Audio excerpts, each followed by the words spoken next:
Friends, स्वागत करता हूं आपका नैनो मटेरियल लेक्चर सीरीज़ में। हमारा ये तीसरा लेक्चर है आज, जिसमें हम डिस्कस करेंगे नैनो मटेरियल स्ट्रक्चर और लो डायमेंशनल नैनो मटेरियल्स। तो classification of low dimensional nano materials, पहले हम देखते हैं बल्क मटेरियल। जैसे कि पहले भी मैंने आपको बताया था, बल्क मटेरियल ऐसा मटेरियल है जिसके 3 डायमेंशन, सपोज ये एक डायमेंशन है, ये दूसरा डायमेंशन है, ये तीसरा डायमेंशन है। हर एक डायमेंशन जो है X Y Z Z X Y, ये ग्रेटर दैन 100 नैनोमीटर स्केल में होता है। नैनोमीटर 100 से ज़्यादा नैनो स्केल में होता है। तो ऐसे मटेरियल को हम बल्क मटेरियल बोलते हैं। और ये एग्जाम्पल होता है 3 डायमेंशनल नैनो मटेरियल का।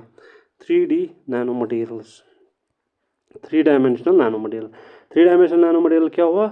ऐसे मटेरियल जिनमें हर एक डायमेंशन ग्रेटर दैन 100 नैनोमीटर में हो जाता है। तो उसके बाद जब हम बल्क मटेरियल से राइट साइड की तरह जा रहे हैं, दैट मीन्स आप क्या कर रहे हैं, साइज को रिड्यूस कर रहे हैं या डायमेंशंस को आप कन्फाइन कर रहे हैं। डायमेंशंस को आप कन्फाइन कर रहे हैं तो आपको क्वांटम वेल, क्वांटम वायर और क्वांटम डॉट मिलता है। जैसे कि इसको समझाने के लिए आप देखिए, यहाँ पे ये बल्क मटेरियल है, ये ओरिजिन है, यहाँ से एक एक्सिस दी, दूसरा डायमेंशन और तीसरा डायमेंशन, ये जेड डायमेंशन है, ये एक्स है और वाई है। अब क्वांटम वेल बनाने के लिए हम क्या करते हैं, एक डायमेंशन को रिड्यूस करते हैं। सपोज इस साइड से इस डायमेंशन को पूरा, इसको हमने रिड्यूस किया मतलब कन्फाइन किया। इसको मैंने 1 to 100 नैनोमीटर स्केल में लाया। बाकी 2 डायमेंशन नहीं, एक डायमेंशन, किसी भी एक डायमेंशन से आप इसको कन्फाइन करो, पास में लाओ, रिड्यूस करो और 1 to 100 नैनोमीटर स्केल में लाओ, तो आपका क्वांटम वेल बन जाता है। क्वांटम वेल जो है एग्जाम्पल है किस 2 डायमेंशनल नैनो मटेरियल्स का। 2 डायमेंशनल नैनो मटेरियल क्या हुआ? ऐसे मटेरियल जिनमें एक डायमेंशन कन्फाइन हो, एक डायमेंशन 1 to 100 नैनोमीटर रेंज में हो और बाकी 2 डायमेंशन 100 से ज़्यादा स्केल में आते हो, ऐसे मटेरियल्स को हम क्वांटम वेल बोलते हैं। उसके बाद जब हम 2 डायमेंशंस को यहाँ से, सपोज मैंने यहाँ से कन्फाइन किया और दूसरा यहाँ से, इन 2 डायरेक्शंस में, इन 2 डायमेंशंस को मैंने रिड्यूस किया, कन्फाइन किया और उसको मैंने 1 to 100 नैनोमीटर के स्केल में लाया, तो आपको क्या मिल जाता है? Quantum wire. क्वांटम वायर ऐसे मटेरियल्स जो होते हैं ये 1 डायमेंशनल नैनो मटेरियल्स होते हैं। 1 डायमेंशनल नैनो मटेरियल क्या हुआ? जिसमें 2 डायमेंशंस 1 to 100 नैनो स्केल में हो और एक डायमेंशन 100 से ज़्यादा स्केल से बाहर जाता हो, ऐसे मटेरियल्स को हम क्वांटम वायर्स बोलते हैं। ये एग्जांपल है 1 डायमेंशन नैनो मटेरियल का। फिर आता है तीसरा वाला, जब आपने तीनों डायमेंशन, बल्क मटेरियल आपने लिया, तीनों डायमेंशंस को कन्फाइन किया, रिड्यूस किया और इसको 1 to 100 नैनो स्केल में लाया, ऐसे तब जाके आपको क्वांटम डॉट मिलता है। मीन्स हर एक डायमेंशन को आपने रिड्यूस किया, 1 to 100 नैनोमीटर स्केल में लाया, तो आपको क्वांटम डॉट बन जाता है। क्वांटम डॉट जो एग्जांपल है 0 डायमेंशनल मटेरियल का।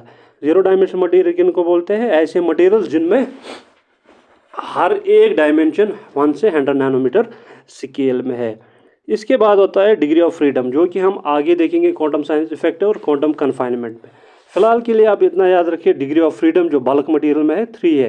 दैट मीन्स जो फ्री इलेक्ट्रॉन्स है वो हर एक डायमेंशन में ईजिली फ्लो मूव कर सकते हैं। और जो क्वांटम वेल का है, इसका डिग्री ऑफ फ्रीडम जो है 2 है, क्योंकि एक डायमेंशन को आपने कन्फाइन किया है, उस डायरेक्शन में, उस डायमेंशन में जो मूवमेंट होगा वो रिस्ट्रिक्ट हो जाएगा। ऐसे ही क्वांटम वायर में डिग्री ऑफ फ्रीडम जो है वो 1 होगा, क्योंकि 2 डायमेंशन को कन्फाइन किया। ये मैं बता रहा हूँ डिग्री ऑफ फ्रीडम, और क्वांटम डॉट में डिग्री ऑफ फ्रीडम 0 है। अब डिग्री ऑफ कन्फाइनमेंट क्या है? डिग्री ऑफ कन्फाइनमेंट आपने देखा बल्क में तीनों डायमेंशन जो कन्फाइन नहीं है वो 100 से ज़्यादा रेंज में है। फिर क्वांटम वेल में क्या किया आपने? एक डायमेंशन को एक साइड से इसको कन्फाइन किया, रिड्यूस किया, 1 to 100 नैनो स्केल में लाया, तो डिग्री ऑफ कन्फाइनमेंट इसमें 1 है। ऐसे ही क्वांटम वायर में आपने 2 डायमेंशन को कन्फाइन किया, तो डिग्री ऑफ कन्फाइनमेंट 2 है। क्वांटम डॉट में आपने तीनों डायमेंशन को रिड्यूस करके 1 to 100 नैनो स्केल में लाया, उसका डिग्री ऑफ कन्फाइनमेंट 3 है। इसको हम फर्दर देखेंगे आगे, क्वांटम साइज इफेक्ट जब हम पढ़ेंगे और क्वांटम कन्फाइनमेंट, तब आपको डिटेल इसकी इंफॉर्मेशन देंगे। फिलहाल के लिए हमने ये बताया bulk classification of low dimensional material में। बल्क मटेरियल ऐसे मटेरियल्स है जिनमें तीनों dimensions greater than 100 nano scale में हो। फिर जब हम क्वांटम वेल की तरह जाते हैं और क्वांटम वायर और क्वांटम डॉट की तरह, दैट मीन्स आप डायमेंशन को रिड्यूस कर रहे हैं। डायमेंशन रिड्यूस करना हुआ, साइज रिड्यूस कर रहे हैं। आप क्वांटम वेल की तरह आते हो, एक डायमेंशन को रिड्यूस करते हो, और वो एग्जाम्पल है 2 डायमेंशनल मटीरियल का। फिर जब आप क्वांटम वायर जाते हो, उसमें आप बल्क को 2 डायमेंशन को रिड्यूस करते हो और आपको क्वांटम वायर मिल जाता है। और क्वांटम डॉट के केस में तीनों के तीनों डायमेंशन आप क्या करते हो, कन्फाइन करते हो, 1 to 100 नैनो स्केल के रेंज में लाते हो और आपको क्वांटम डॉट मिलता है। अगर आपको कोई भी क्यूरी हो, कोई भी क्वेश्चन हो, कोई भी टॉपिक को लेके, आप मुझे कमेंट में लिखिए, मैं उसका जवाब दूंगा, आपको रिप्लाई करूंगा। और कौन से एरियाज़ में आप इंटरेस्टेड हो, कौन से टॉपिक्स में, वो भी आप हमें बताइए, तो उस पर भी हम नए वीडियोज़ लाएंगे आप लोगों के लिए। बाकी आज के लिए इतना ही। Thank you.